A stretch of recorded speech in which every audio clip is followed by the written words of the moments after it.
د هلمند ولایت مقام په مشرۍ د تجارانو شرکتونو او اتحادیو له مسؤلینو سره مهمه غونډه ترسره شوه. په دې غونډه کې د هلمند والي مولوي امان الدین منصور، مرستیال والي مولوي رحیم الله محمود، د استخباراتو رئیس، د علماو شورا مرستیال، د هلمند پوهنتون رئیس، د لښکرګاه ښاروال، د کرنې رئیس، د کانونو رئیس، د اوبو او انرژي رئیس، د مستوفیت رئیس، د بوست فابریکې رئیس، د برېښنا رئیس او د سوداګرۍ خونې سرپرست رئیس ترڅنګ د مرکز او ولسوالۍ ګڼ شمېر تجارانو، د شرکتونو او بېلابېلو اتحادیو مسؤلینو ګډون درلود. د غونډې اساسي موخه د تجارانو، شرکتونو او اتحادیو د مسؤلینو د مهمو او اساسي ستونزو اورېدل، د هغوی د ستونزو د حل لپاره د مناسبو لارو چارو موندل، د سوداګرۍ او پانګونې د ودې لپاره د لازمي همکارۍ رامنځته کول او د اړونده دولتي ادارو او سوداګریزو بنسټونو ترمنځ د لا ښې همغږۍ رامنځته کول وه. په پیل کې مرستیال والي مولوي رحیم الله محمود خبرې وکړې او د ولایت مقام له لوري تجارانو او کاروباریانو ته د دوی د ستونزو د حل، د کاري فرصتونو د برابرولو، د پانګونې په برخه کې د لازمو اسانتیاوو رامنځته کولو او په اقتصادي، صنعتي، سوداګریزو او نورو برخو کې د هر اړخیزې همکارۍ ډاډ ورکړ. ورپسې د سوداګرۍ خونې سرپرست رئیس احمد شاه د سوداګرۍ په برخه کې د لازمو اقداماتو د برابرولو، موجوده ستونزو او د هغو د حل په موخه پر بېلابېلو مهمو موضوعاتو خبرې وکړې. نوموړي د سوداګرۍ د ستونزو د حل او د سوداګرۍ د لا پراختیا لپاره د اړوند ادارو د همکارۍ پر اړتیا ټینګار وکړ. ورپسې د سوداګرۍ خونې مرستیال د سوداګرۍ د ودې په موخه جوړ شوی پلان وړاندې کړ او د یاد پلان مهم او اساسي مواد له ګډونوالو سره شریک کړه. د مرکز او ولسوالۍ تجارانو، د لښکرګاه ښار د شرکتونو او بېلابېلو اتحادیو مسؤلینو په وار سره خبرې وکړې. هغوی د خپلو شرکتونو او اتحادیو په استازیتوب خپلې مهمې او اساسي ستونزې، غوښتنې، وړاندیزونه او د حل لارې د ولایت مقام له رهبرۍ او اړوند ادارو له مسؤلینو سره شریک کړې.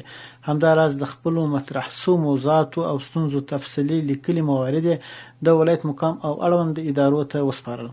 د هلمند په ولایت کې نور معدنونه هم شتون لري.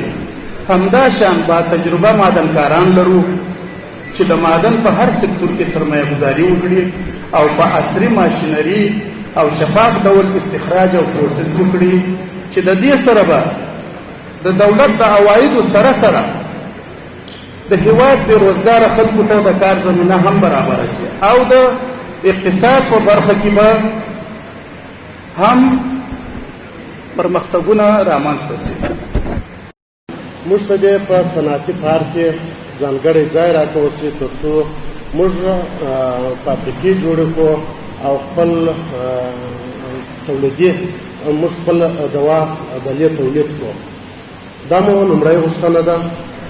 دوهم غوښتنه مو د مشرانو څخه د خصوصا دوای غذایي معاینات څخه چې موږ سره د دوی همکاري وکړي تر څو د هندوستان، ازبکستان او بنګلادیش د دې هېوادو څخه موږ ته زمینه سازي وکړي چې موږ دوا راوارده کړو. یو کال ولاکه تېر شي چې په هلمند کې به موږ د نساجي فابریکه ولرو، په هلمند کې به موږ زرګونه کارخانې ولرو. دلته به هم یو رقم وي، عاید به هم یو رقم وي، دلته به هم د هر چا جوب ته راځي او په زرګونه کسان به موږ پر کار وي. موږ نن الحمدلله نظام او ملت قوي یو، نسبتا 20 کاله ته مخته، 10 کاله ته مخته هلته موږ ډېر مشکلات درلودل، غرب و اشغال و ستړیاوې وې. د غونډې په دوام کې د هلمند مشهوره دیني عالم او د هلمند پوهنتون رئیس مفتي شریف الله ابو احمد د اسلام د مبارک دین له لارښوونو سره سم د تجارت، اقتصاد، صنعت او زراعت پر ارزښت او اهمیت تفصیلي وینا وکړه. نوموړي د حلال تجارت، اقتصادي فعالیتونو، صنعتي او زراعتي ودې، د تجارانو ترمنځ د ښې همغږۍ او متقابل همکارۍ په اړه مهمې خبرې وکړې او ګډونوالو ته لازمي دیني او ټولنیز لارښوونې وړاندې کړې. او دارنګه د اقتصاد، شرعي اقتصاد لپاره 2 کلن تخصص لري په علماو کې. د علماو هغه معنویت د اړخ څخه د ماهر خلک راواخیستل شي چې په اقتصاد پوهوي او د معاصر تحقیق سره بلد وي. او دارنګه د اقتصاد پوهنځي څخه مسلکي او علمي کدرونه راواخیستل شي چې هغه ماهر د فن تر دکترا پورې او د پی ایچ ډي پورې زده کړې کړي. او دارنګه دغه عملي تجاران چې کوم په عملي ساحه کې تجار پاتې شوي، د دې سره یو کمیټه ولایتي جوړه شي. دا ولایتي کمیټه دی بیا وزارتي کمیټې ته تشکیل او پلان ورکوي، هغه د کابینې پورې رسوي. که چېرته خبره اتحادیې ته ورسېدل، توحید ته ورسېدل، امیرالمؤمنین شیخ صاحب د توشیح لپاره اصلي دغه پلان دی ستراتیژیک پلان سي. همداراز د هلمند مشهور عالم او د علماو شورا مرستیال شیخ الحدیث مولوي محمد ګل محمدي د اتحاد اتفاق اخلاص متقابل همکار او په کاروباري چارو کې د ښه نیت او همغږۍ پر ارزښت خبرې وکړې او تجارانو او کاروباریانو ته د یووالي او همکارۍ په برخه کې لازمې لارښوونې وکړې. دم اولنی درخواست مې دا دی د حکومت د رعایت د خواصو د عوامو د تجارو چې باید موږ ستاسو سره همغږه هم نظر شو.